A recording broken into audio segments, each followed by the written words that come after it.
And so I think to myself, what do kindergartners do?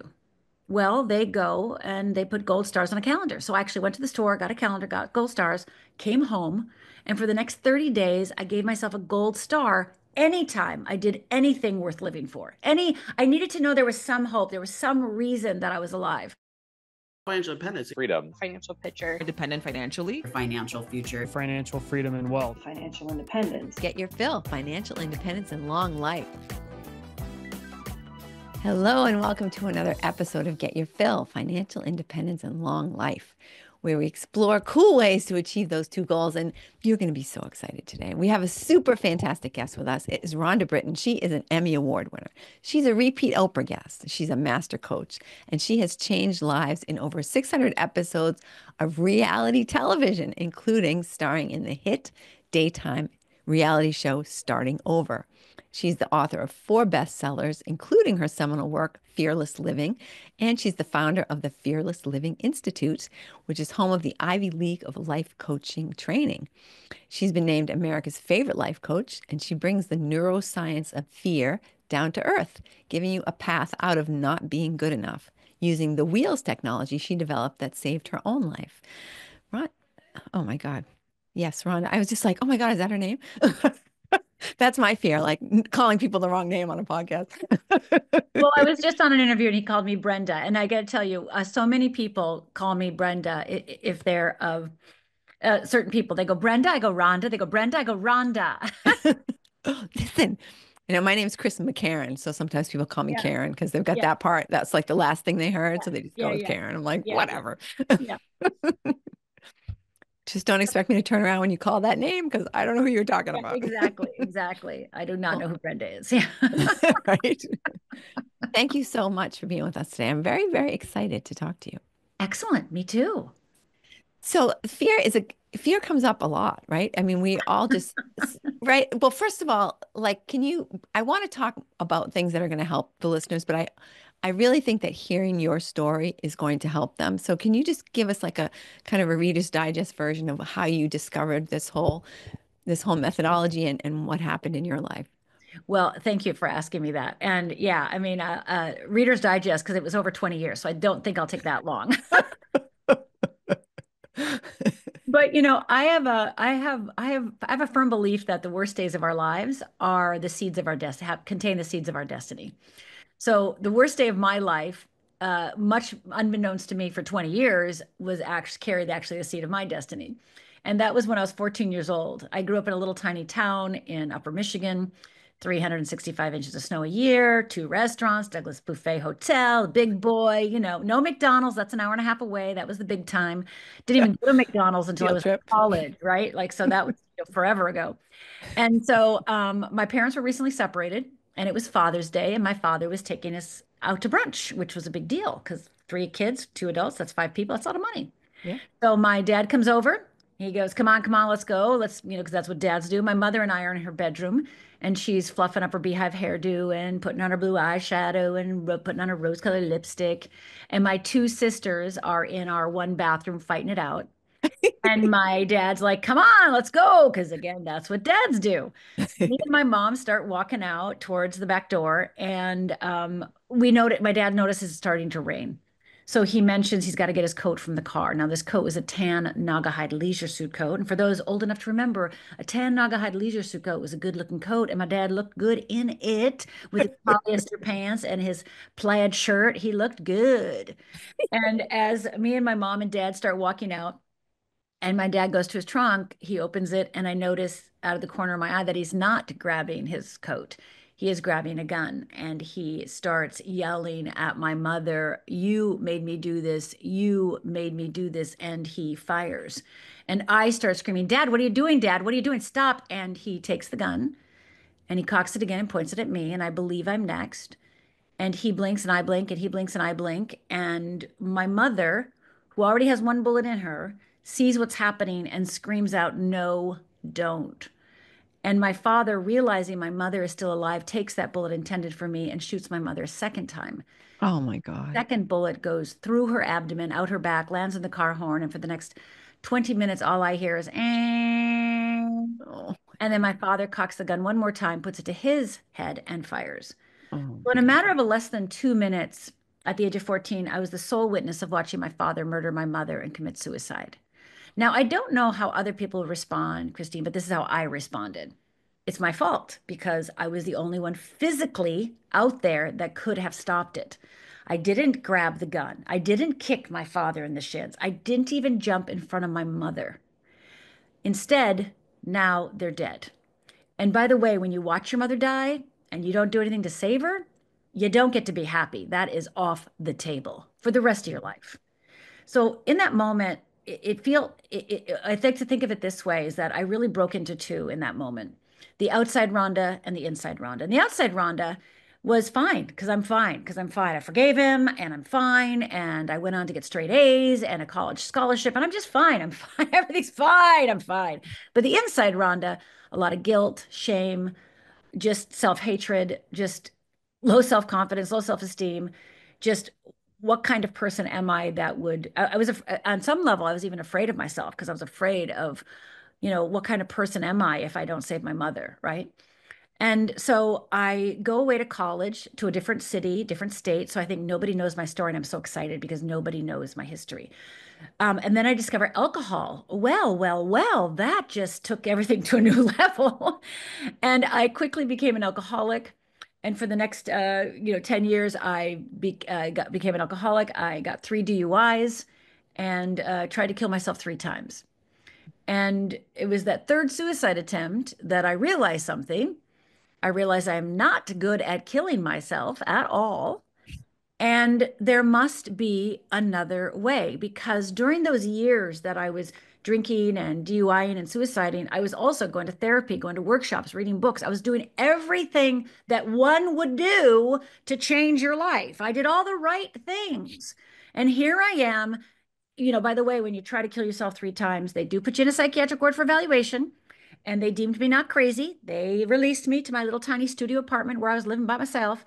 And as I'm in my apartment, I am flabbergasted because everything that I have done to help myself doesn't feel like it's worked, right? Because here I am. I just got out of a psych ward and tried Right. to kill myself again. And so the bad news was I was alive. And I remember being in my apartment and, putting my back to the wall, just, how you slide down the wall just out of exasperation. That's how I felt. And I'm like, well, if I'm not dying, there must be a reason I'm alive. And everything I've done, everything I've learned has given me great tools and great knowledge, but it hasn't taken away the feeling that there's something wrong with me. It Yeah. hasn't taken away that feeling. So I think to myself, I have to start over. I have to like clean slate, start over, clean it, clean slate. And so I think to myself, what do kindergartners do?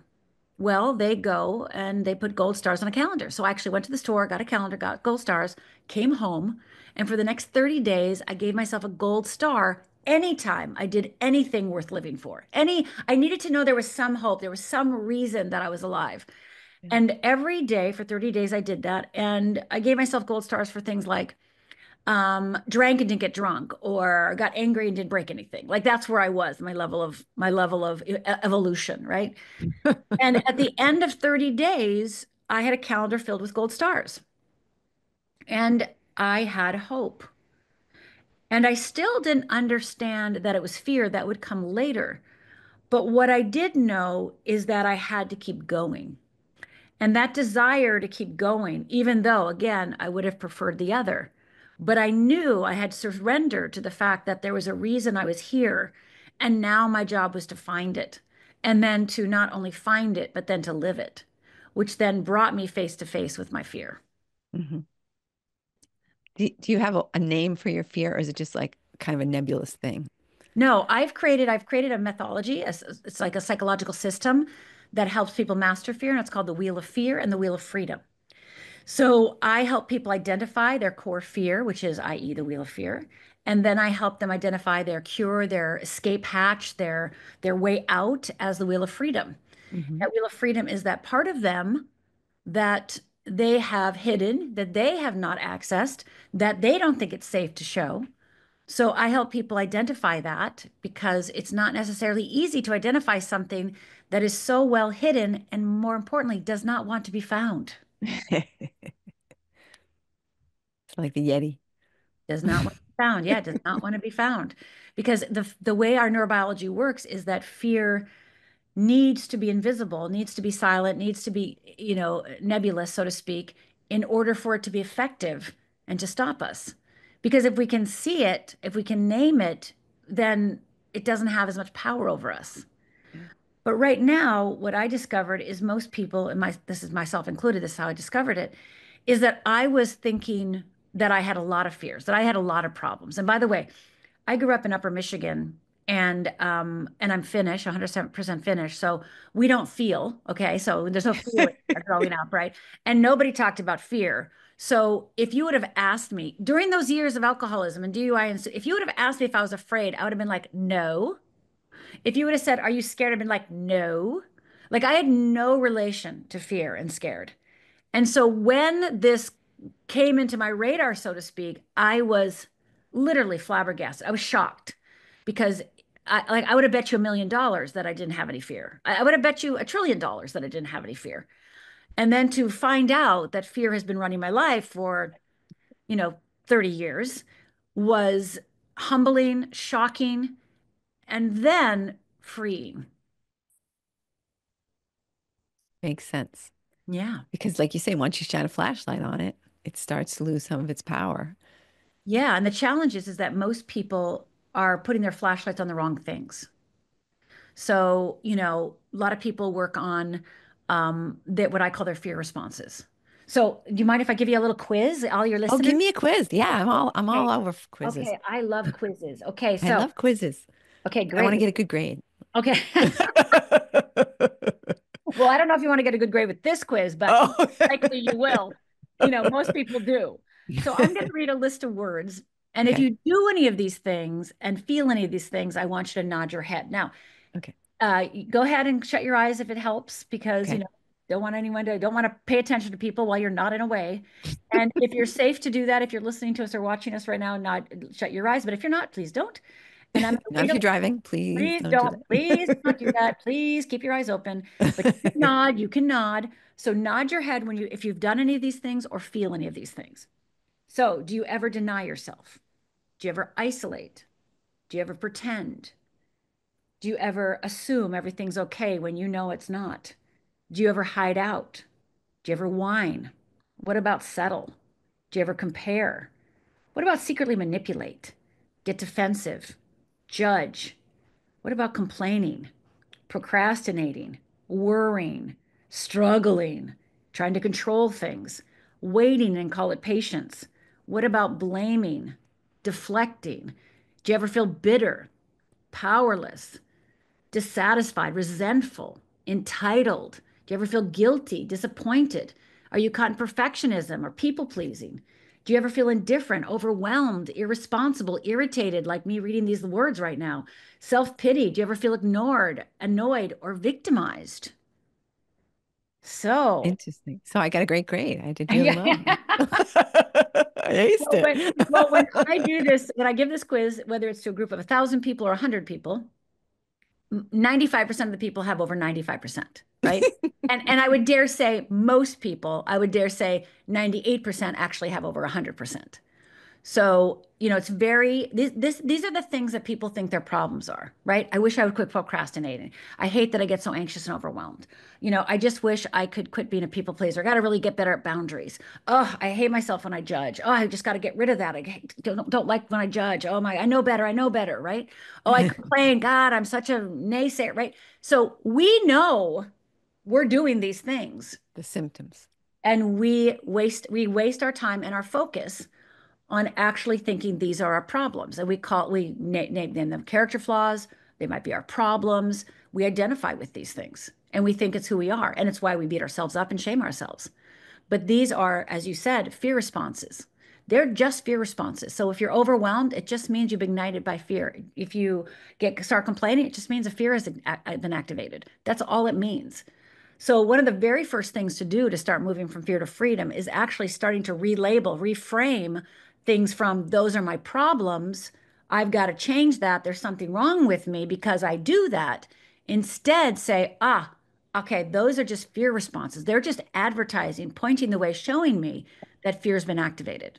because then you can get to the heart of the matter and do something about it.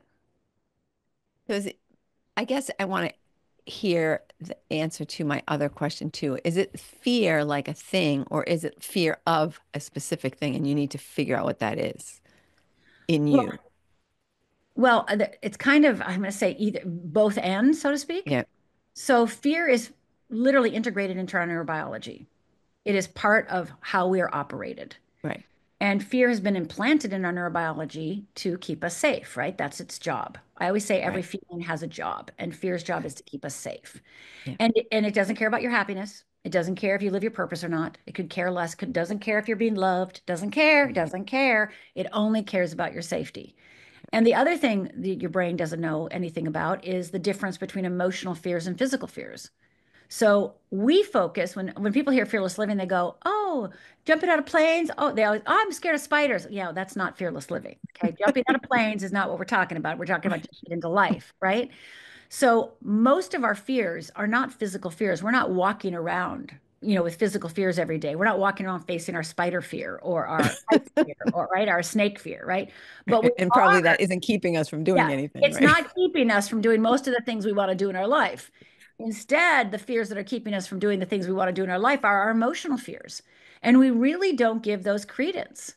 We really don't pay attention. And then what we do is we whitewash them and just go, "Oh, yeah, I just don't feel good enough. I'm not good enough." It's like, okay, okay, got it. But that's what I call the generic version of the wheel of fear. Right. So fear is of itself, it's part of our neurobiology. So it is a quote unquote, a mechanism, a system inside of us, Yeah. but it also perpetrates and projects fears onto things. So it does both. So is it important for us to understand what we're afraid of in order to fix it? Or can we just, like you say, okay, these things they're a very helpful guidepost to let me know that I'm feeling fear about something. And so now I can use that information to transform, to take turn that wheel from fear to freedom. Well, that's a good first step.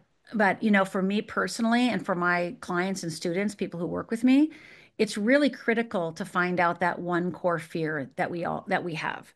Yeah. So you have a particular wheel of fear, I have a particular wheel of fear. And on your wheel of fear, you have a core fear and I have a core fear.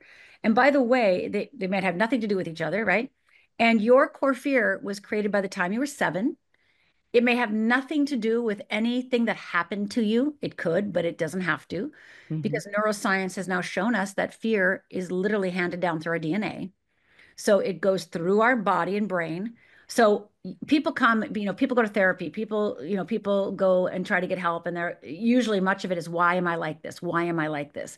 It's like, well, you may never find a story or a memory or something that Right, right. proves why you're like this.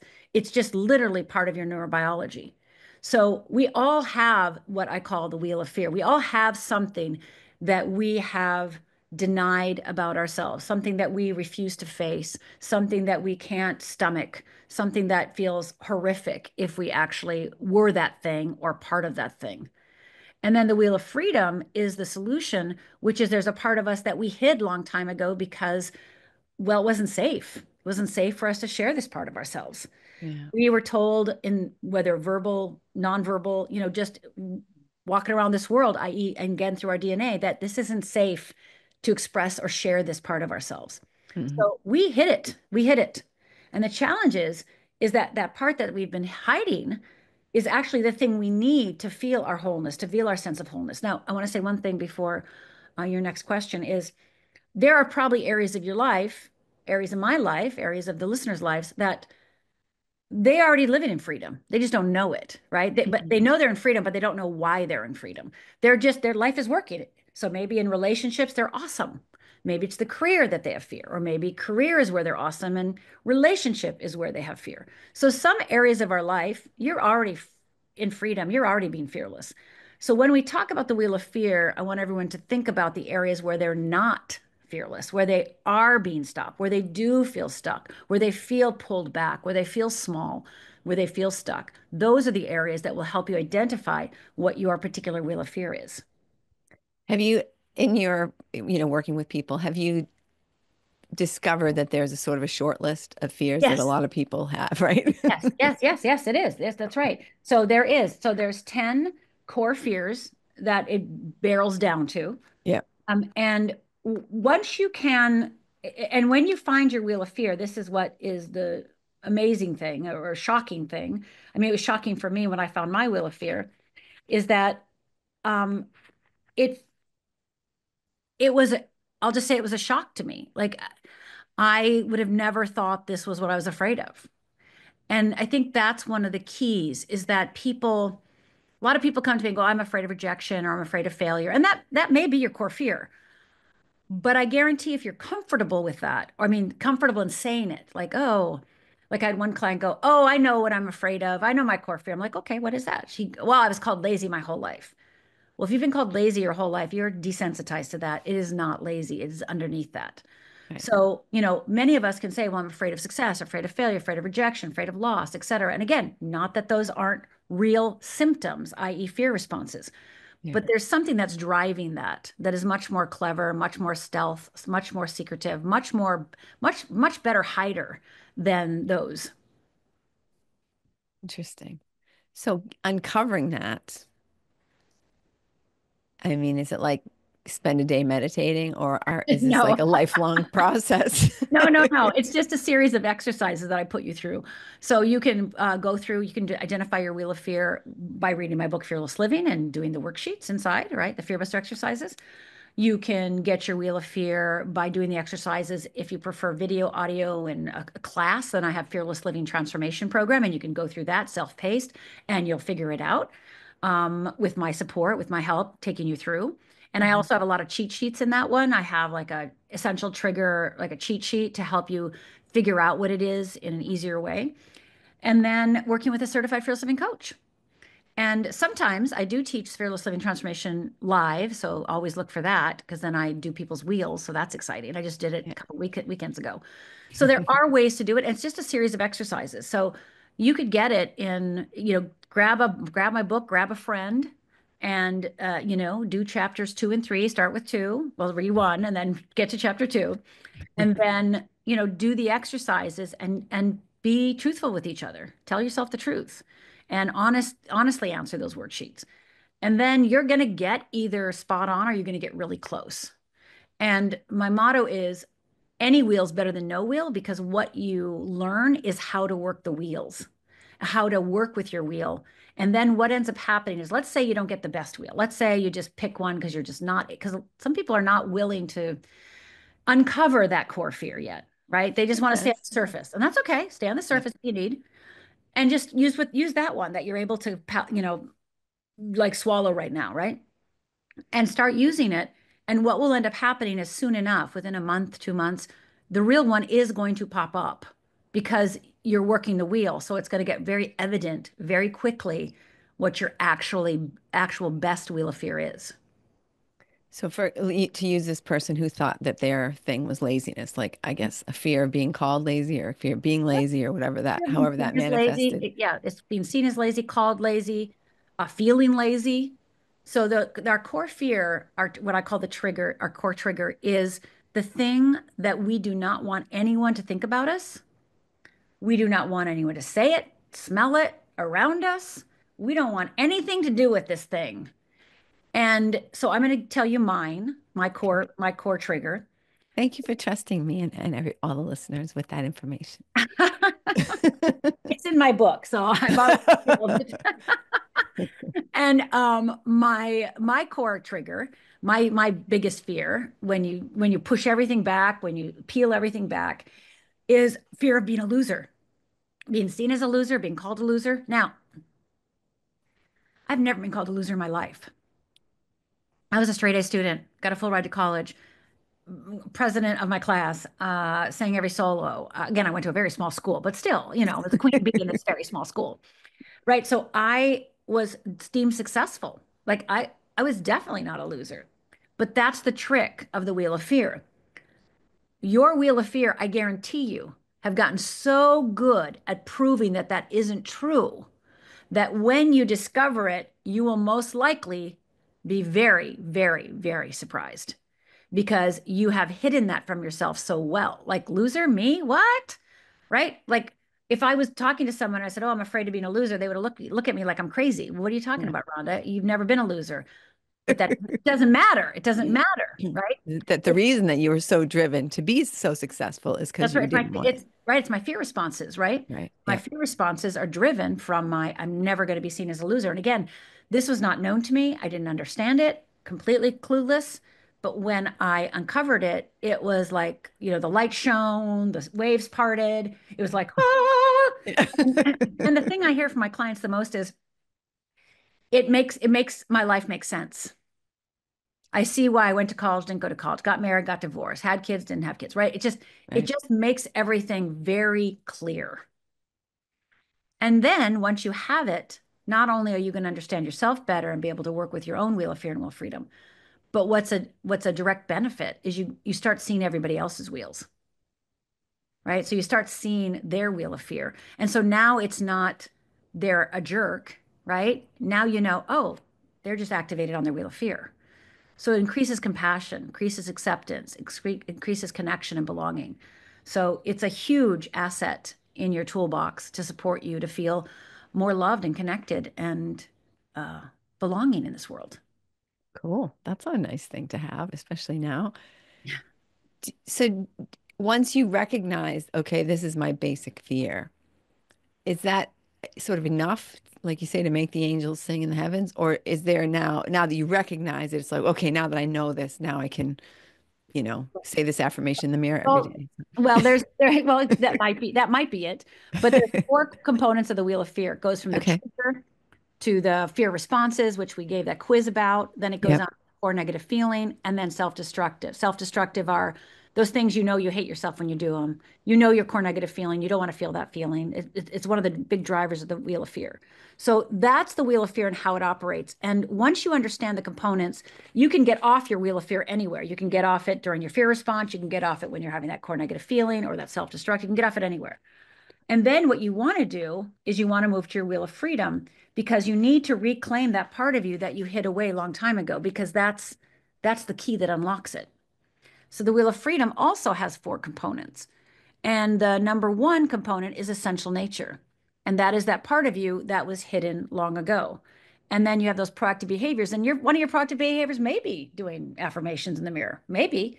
For other Yeah. people, it won't be, right? Yeah. So I have a list of 100 proactive behaviors, and you need proactive behaviors. What's most effective is that they align with your essential nature, right? So that gives you access to that.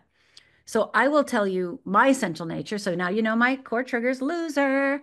Now my essential nature, that part of you, that part of me that I hid a long time ago was authentic.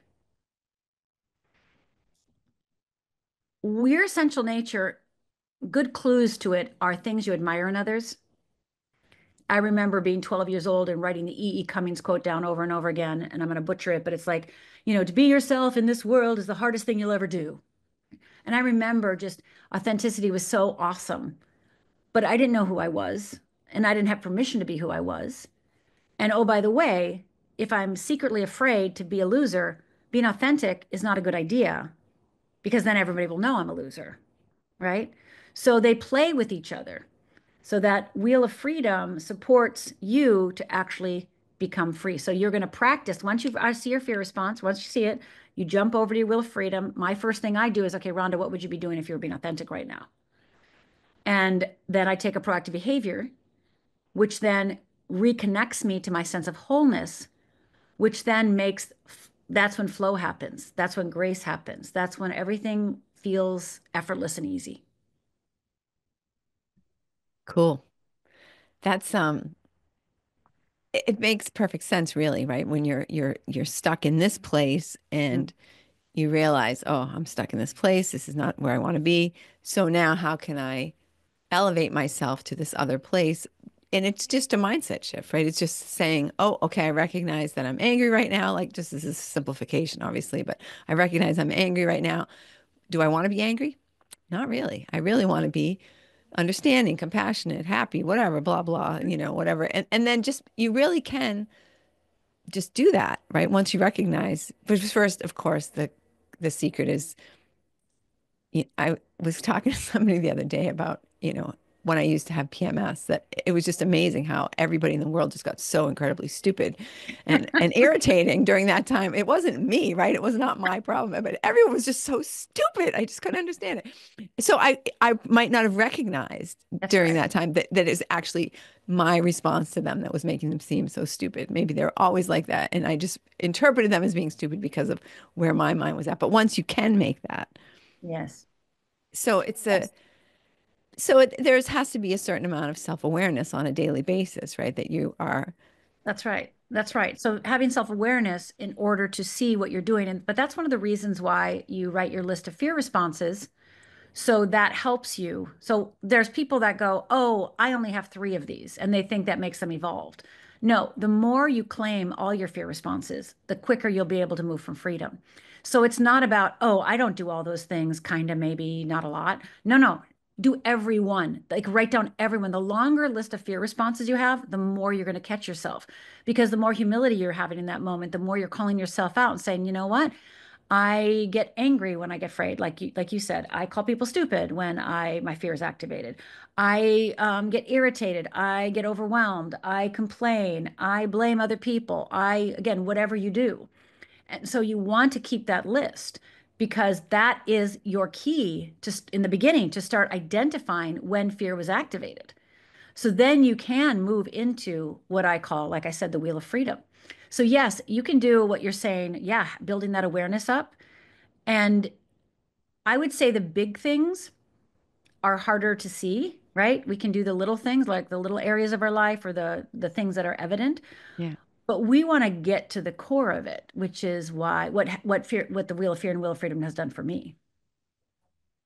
So where were you at sort of when you first discovered and sort of created, or however you want to phrase, the discovery of the Wheel of Fear? Where were you at, like in your life, as far as Mm. like relationships and success, like work success or whatever? Mhm. I was married at the time and I owned my own little PR company. I worked with individual solo entrepreneurs, and one of my clients was one of the very first life coaches. Cool. Now, this was 30 years ago, so there was only like two, you know. Right. And by the time I became one, it was five, right? So, like, there was no such thing as coaching. There was no coaching field, there was no industry, there was nothing. Yeah. So, he was one of the first life coaches, and he would always tell me, oh, Rhonda, you're going to be a better coach than me. And I'd look at him like he's crazy because have you forgot about the alcoholism, the suicide attempts, and the DUIs? So, I really believed then that I could never transcend my past, that past would always come back to haunt me. My parents' death would always come back to haunt me. And when he would say to me, you're going to be a better coach than me, I'd look at him like, nobody wants, I am not a role model, people. This is not, I'm not a role model, right? Like, don't follow me. You know what I mean? Nothing to see here. Keep walking. Yeah, keep walking. And I really believed that, right? I really, really believed that because I believed that you still carried your past with you. Of course, now I know different and I know better, but I don't think I'm alone with that. I think many, many people feel that, well, I can't do that because of something that happened 2 years ago, 8 years ago, 5 years ago. Now, they know better. I mean, if they've done any personal development, self-help therapy, they know that that shouldn't be true. But it doesn't matter if it shouldn't be true, that still stops them from doing what's calling their soul. Right. So, yeah, so I was working, I was married, I was working in my little company. I was helping, real estate agent and first life coach and, other people build their businesses, i.e., through marketing and media. And how I uncovered this Wheel of Fear and Wheel of Freedom is because I listened to the download I received and did what I was told. And it's actually pretty woo-woo, the story. The story's woo-woo. So if you're up for woo-woo, Christine, you up for Let's woo-woo? do it. I Okay. love woo woo. So I was actually with my client, Paul, and we were in his office, I mean, in his living room, working on a new class he was going to teach. And he was at the board. He had a big giant wall of boards. And he was up at the board and he was writing things down and brainstorming. And I was, pitching in and we were talking. And I'm on the couch and looking up at the boards. And all of a sudden, this is the woo-woo part, out of the corner of my eye, um, the ceiling opens up and a cloud comes out. And on the cloud is a book. And the book goes like this. Shuts, lays back down on the cloud, and goes back into the ceiling. Okay, so this happens, and I think, well, this cannot be for me. So I turn around and because I'm literally convinced that somebody walked in and I just overheard this thing that was being, downloaded. So I turn around and nobody come in. Nobody's come in. So then I look at Paul. I mean, it must be for him, right? Because he's a genius and he still is. He's alive today and still a genius. And I look at him and he's still writing and talking. So he's clueless. And I'm sitting there going, what just happened? And at the time, I was in a spiritual practitioner program, which is becoming a spiritual counselor. And so the next day, I had a meeting with my minister. So I ran to my minister's office next day. Thank God I had an appointment. And I said to her, okay, the ceiling opened up and the cloud came down. And it told me every answer to every question I've ever had and told me, everything, gave me this huge download, and then told me, now you must go share it. Now you must go teach it. I said, but she goes, oh, you got the call. And I went, no, no, you don't understand. I left college with 3 credits left, so I have to go get those credits. And then I have to get a master's and then I have to get a PhD and then I'll write a book. And so that'll be 7 to 10 years. She goes, no, no, Rhonda, if you got the call, you're ready. And I was like, no, again, you don't understand. I got to get my classes. I got to get my master's, got to get a PhD, then I'll write a book. And so I'll be ready in 7 to 10 years. And she just kept saying to me, you got the call, you're ready. And I didn't know how to square this. I did not know how to process this. I mean, I had every answer to every question I'd ever asked. I knew everything that I didn't know. It was mind blowing. It was mind blowing. And so it took me several months, many months, in order to even contemplate that, uh, even contemplate, even contemplate this. You had a vision. You Yeah, had a visit from it was infinite just so intelligence. it was just so beyond my like who am I, right? Remember, I'm the drug, I'm the alcoholic, suicide person, and DUI person. And oh, by the way, I've been in a psychiatric ward. Oh, wait, I've been in jail too. So okay, wait, no, right? So because when you get 3 DUIs, you also go to jail. So three suicide attempts, you go to crazy ward, and 3 DUIs, you go to jail. The So magic number. right, so I was in jail too. So I was trying to sign up a friend of mine who into Paul's class because Paul, again, is a genius and I wanted her to take Paul's class. So, oh, come take Paul's class. And she goes, well, why don't you coach me? And I went, what? No, no, no, no, it's Paul. She goes, no, I want you to coach me. And I'm like literally looking at her like, you are a crazy person. And she was insistent. And I thought, okay, okay, God, okay, I guess you sent her here because she is really being insistent. So I said, okay. Now, it took me many months to know what I was doing, to be able to channel this appropriately and to be able to, uh, to listen more deeply and to actually follow what I was being told, i.e., to give her what was coming through me. Mhm. But eventually I did. And oh, by the way, the first client's name is Lisa, and she still studies with me today, and she is now a certified fearless living life coach. So she's been with me for 30 years. And That's awesome. isn't it amazing? Yeah. I mean, obviously in and out depending on her life, but I have so many clients that have been with me 25, 28, 30 years. It's an honor. So yeah, so that is how, when you say, how did I discover this? It was God downloading it to me, and Cool. then me listening. And he didn't give it to me all at once, that process. He gave to me in pieces. Like I'd start working with people and like the wheel started off as 3 components. And then as I worked with people, it became clear it was 4. So I, he was like, go there. And I was like, okay, I'll go there. Thanks a lot. Okay. But it just unfolded as I worked with more and more people. Cool. And it worked again and again and again. That's awesome.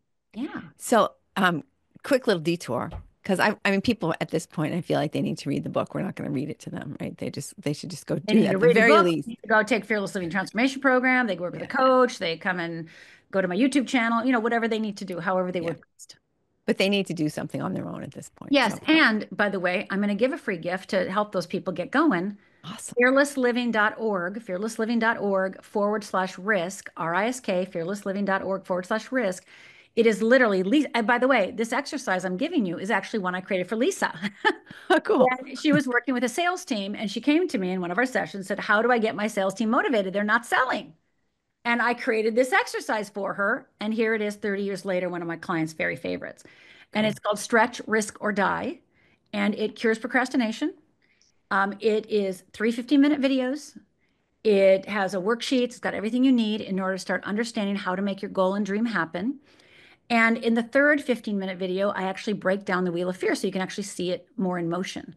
So Cool. it'll take you less than an hour, 45 minutes, and it's got all the templates you need to actually cure your procrastination and move into taking more risks and moving into your wheel of freedom. So go to fearlessliving.org/risk, put your name, your email in, you'll get access to the platform, access to the course.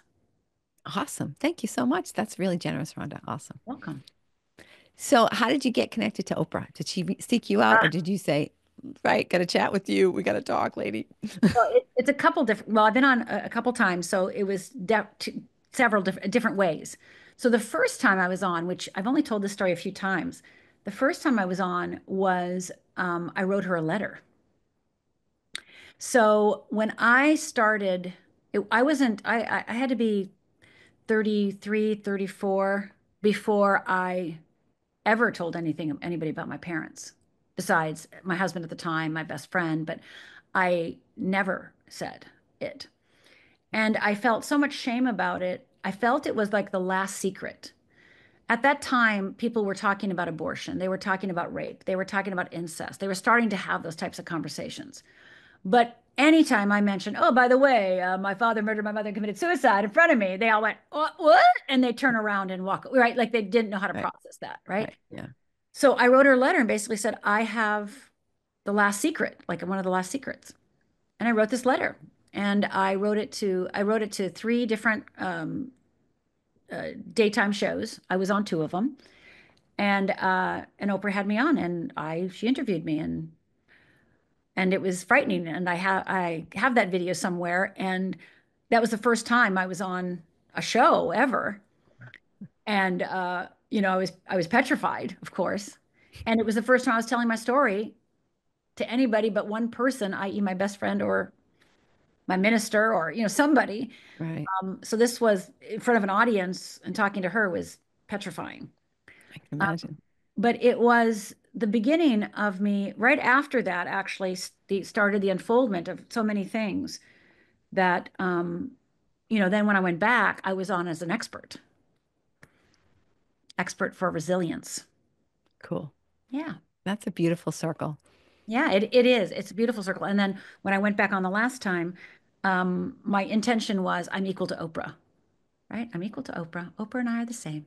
We're buds. That's nice. We're Buds. both the same. Yeah. Yep. Nice. Oh, that's beautiful. I love it. Thank you. So we have just a couple minutes. Actually, we probably should have stopped a long time ago, but since we're still talking, let's, I mean, I know like if I were going to give people advice right now, I'd say just get on the damn website and do your thing. But is there anything that you want to make sure that people walk away with? Is there a question you wish I would have asked, or just, a couple words, parting words you want to make sure people sort of Absolutely. internalize? Absolutely. Absolutely. So I want everyone, if they can, shut their eyes again. But again, if you're driving, please don't. I want you to shut your eyes. And if you're corny enough to put your hand over your heart, please do. And I want you to listen to these words and take them into your heart. Let them soak into your cells. Let them melt over your being and take them in as if they're true. Own them. And these are them. There is nothing wrong with you. It's just fear. There is nothing wrong with you. It is just fear. There is nothing wrong with you. It is just fear. There is nothing wrong with you. It is just fear. And if you can take that in and let that wash over you, that negative self-talk can lower, beating yourself up will decrease, your willingness to express your true nature will expand, and you'll be able to live with more grace, more peace, more confidence, more truth, and be able to live the life your soul intended. So I invite you to take that in. Every time you want to beat yourself up, instead say, there's nothing wrong with me. It's just fear. This is not me. This is fear. When you do that, I promise you life gets easier faster. Mm. Thank you so much. You're welcome. My pleasure. That's fantastic. Rhonda, you've been awesome. I really have enjoyed talking to you. You're fantastic. And thank you, listener, for listening. Once you get done checking out Rhonda's website and taking your risk, watching the risk videos, I want you to just think of 5 people who you really love, who you really care about, and who you want to elevate and forward this episode to them because they will be so grateful. And we will be grateful as well. Ron and I will be very happy about that too. So please do that either before or after, but just make sure you do it right away. And have a fantastic week. Thank you.